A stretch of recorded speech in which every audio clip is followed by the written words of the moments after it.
Welcome back to this month's episode of Laney's Little Bugs. I'm super excited for you all to meet who I will be interviewing today, as I absolutely adore her, and I personally have gotten the opportunity to watch her grow up. And I'm so excited for the rest of you to get to know her a little bit better today. Here she is. Hi, my name is Riley. I'm 8 years old. I am in 3rd grade, and I do baton twirling. And are you a part of a team, Riley? Yes, my team's name is the Dynamics. And do you love it there? It's really good. That's amazing. I'm glad you have fun there. It always makes it better when you're on a team. You get to have partners you practice with all the time. Yeah. Okay, so I have a few questions that I plan to ask you to help myself and the rest of the twirling community get to know you a little bit better. Is that okay? Okay, so the first question I have for you is, what do you like to keep inside your baton bag? I like to keep this pen that I use to write in this practice journal that I have. I use it a lot in baton. I also have 2 pairs of baton shoes. And I have 2 more pairs. And I have some cougars, but I don't know where they are. I also have my strap baton, my solo baton. I have my my other bigger baton that I use for bigger teams like preteen. I also have another baton that's just like my solo one, that is another one just exactly like it, so I can use them for 2 baton. And I also have this a little bit smaller baton than the preteen one, so I use it in juvies. Okay. Now, I always found myself having the same problem. I always had to have so many batons in my bag because I was on a bunch of different teams when I was younger. And I always had to twirl a different size baton. Do you find it super duper hard to twirl that big baton for preteen? Yeah. Sometimes I try to practice with it before I start the routines. That makes sense. Just so you can get used to it before you have to run it, yeah? Okay, so my next question for you is, who are your biggest role models? I know you've had so many amazing people to look up to, especially in being a member of the Team Dynamics. You've had so many incredible role models to look up to. Who are some of your biggest, would you say? Some of my biggest is my big sister, Michaela. She's really kind and nice, and she always does great in baton, and she inspires me to work harder in baton. And he does good in school and gets good grades, and I want to be just like that when I grow up. That's amazing. School is a really important aspect of your life. I know right now we're both, myself included, we're still pretty young, but one day we're gonna have to grow up and have a real job, which will be scary. But we have to make sure that we do well in school so that we get the job we need to support our families. Yeah. Yep.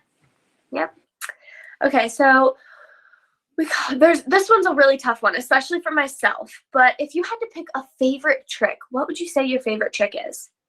I would say my favorite trick is my 4 spins, because it's the hardest in my solos, and I sometimes like to work on my hardest tricks. And I worked on it for about, I think, a year, maybe. And I'm still trying to get it down.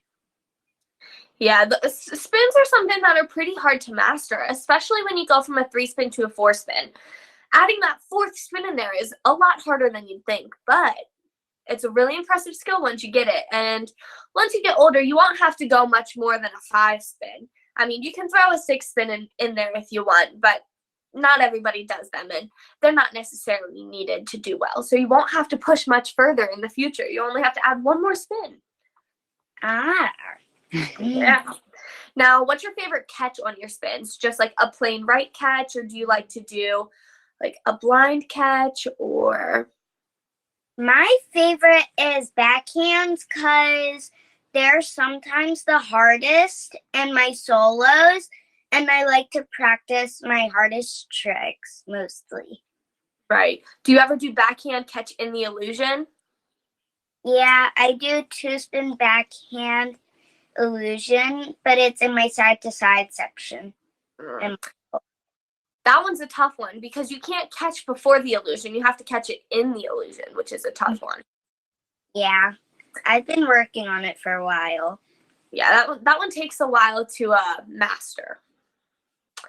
Do you have a favorite event? My favorite event is two baton because my rolls used to be easy in it, and now they're like kind of harder than my solos. So I feel like I'm working harder in two baton rolls than my solo rolls. That's impressive. Two baton's one of my favorites too. It's so hard to pick a favorite because I love different things about every single event. But something that I think is really cool about two baton is that it's so complex and so unique. No two baton is the same to another's, which I think is really cool because sometimes solo can get repetitive and so can other events because there's only so much you can do to mix it up.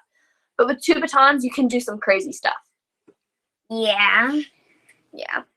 Now, since we covered your favorite trick and your favorite event, I'm curious to find out if you have like a favorite twirling memory by chance. My favorite twirling memory is at nationals. I was advanced, I think 0 to 6 or 7 to 9. I can't remember. But I won the World Open Solo and got to stand on a podium, and I won a plaque. Oh my goodness, that's so exciting. Oh my, I can remember the very first time I ever got to stand on the podium at nationals, and that was a pretty amazing experience. I'm sure you were super excited. Yeah. Yeah.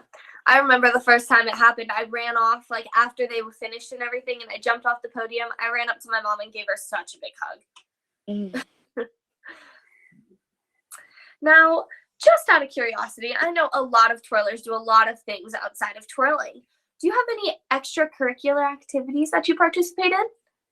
Well, I used to do gymnastics when I was intermediate, but then when I moved to advanced, I started doing more stuff. So I had to come to more practices, and it was hard to keep up with gymnastics too. So I quit gymnastics. That makes sense. That makes sense. But I'm sure gymnastics was fun. You learn a lot of cool tumbles there, don't you? Yeah, I like tumbling and flipping. What's your favorite flip to do? It's hard to pick. They're all really good. Yeah, that makes sense. I have such a hard time picking. Sometimes like a plain old cartwheel is really cool because you can do some fancy stuff with that people don't ever think about. Okay, so this next question's a little bit of a tough one. I know it would stump me, but if you could change anything about the sport of baton twirling, what would you change? I would change that in MBTA solos, instead of just doing gymnastics in USTA, I would change that you could do gymnastics in MBTA and USTA events. I think that would be really, really cool. Did you know that you used to be able to tumble in MBTA? Whoa, that's so cool. Yeah, a bunch of years ago, like before I started twirling, I don't know the exact date the rules got changed, but a long time ago, we used to be allowed to tumble in MBTA. And for some reason, they took it out. No longer, we're not allowed to anymore. I don't know if that's because people were getting injured or what, but it would be cool if that got implemented back in there. It would be nice to see what tumbles everybody in MBTA could do because we never get the opportunity to see it. So it would be pretty cool. Yeah. Yeah. Now, when you're not twirling or spending time with your friends, well, I guess when you're spending time with your friends, what do you like to do with them? I sometimes either like to go to the park with them or draw and color, mostly. Okay, this is a serious question here. When you color, do you color with crowns or colored pencils or markers? Well, mostly I color with crowns because I feel like those help you mostly stay inside the lines. I like that. I like that.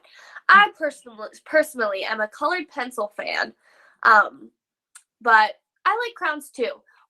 This is like super silly and super duper random, but when I used to color, I still color now, but when I used to color when I was younger, I used to outline the picture really, really dark in like the color crown that I was coloring that part in, and then I would like lightly color the inside. Does that make sense? Yeah. I always thought it made it look cool, but I don't know if it actually did anything. So, yeah. Do you have any weird techniques you use when you color? No, I don't think so. Pretty basic. I'm just weird. It's okay. Okay, so I'm curious to find out. There's only 2 questions left. So, sadly, we're moving through this way too fast, and it'll be over soon. But I'm curious to find out what your next biggest twirling goal is. My next big twirling goal is to try and catch a high toss illusion, because I've been trying it for a while and I still haven't caught it, but I'm touching a lot and practicing a lot. That's so exciting. You must be so happy, yes? Yeah. Now, are you doing crossover illusions or outside illusions? I think outside. Okay. Wait, Those no. ones are crossovers.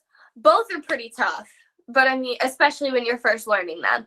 But crossover illusions end up being really, really helpful once you get older, because then those transition into your doubles and your triples and all of those kind of things. So they're an important skill to have, and I'm glad to hear you're getting close to them. Yeah.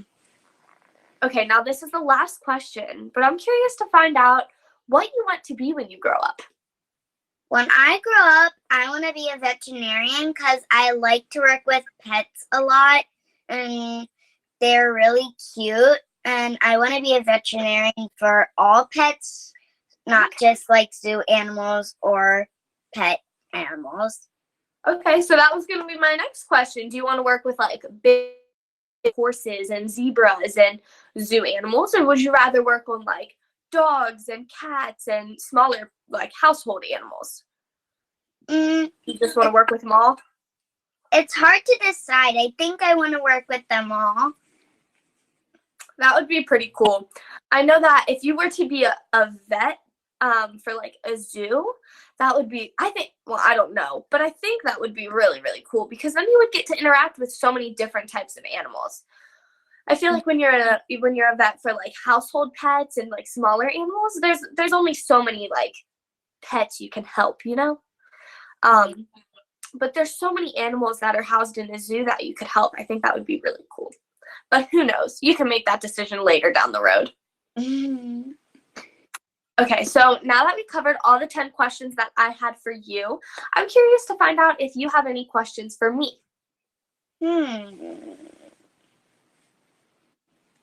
What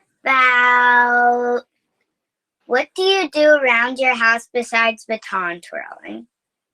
Okay, so this is kind of funny because a lot of the stuff that I do kind of relates to twirling, except one thing. So everything that I do that kind of relates to twirling happens to be like dancing around my house, which I do a lot, or like stretching or something. I have a really hard time like totally sitting still. Not that I'm like super hyper or anything, but ever since I was little, I've always been so used to being super duper duper busy. So when I have time to just like sit down and do nothing, I feel so bored. I just can't do it because I'm so used to always being moving. So I often find myself like getting up and dancing or doing something to pass the time. And most of the time that stuff relates to twirling. But if I'm not doing that, I might be hanging out with my friends, like grabbing lunch or going to see a movie. Or my favorite thing to do is cozy up by the fire, especially in the winter, and read. I'm a huge bookworm, but reading is one of my favorite things, especially since I travel so much now, traveling back and forth from school in Tennessee to Maryland.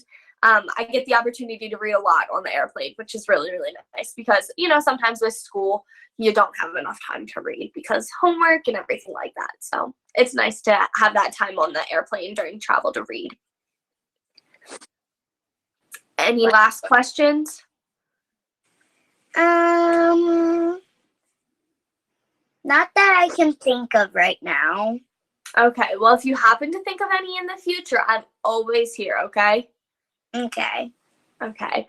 Well, thank you so much for being this month's Laney's Little Bug. I've absolutely loved getting to interview you, and I hope the rest of the twirling world who watches this video loves it as much as I did. You're absolutely adorable, and I love it so much. Like I said at the beginning, I've had the opportunity to watch you grow up, and now that like you're grown up. I remember when you were like this tiny little thing and you had just started twirling, and now like look at you, you're all grown, and time flies. But thank you so much again. You're welcome. I hope you had fun. I will. Okay, well, I hope I see you again soon. Maybe at a competition soon, or maybe in passing when I'm back home at Maryland, since we both live there. But fingers crossed I see you soon, okay?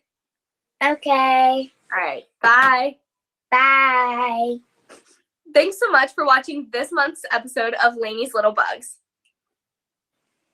And guys, if you liked this video, make sure to hit the like button and subscribe down below.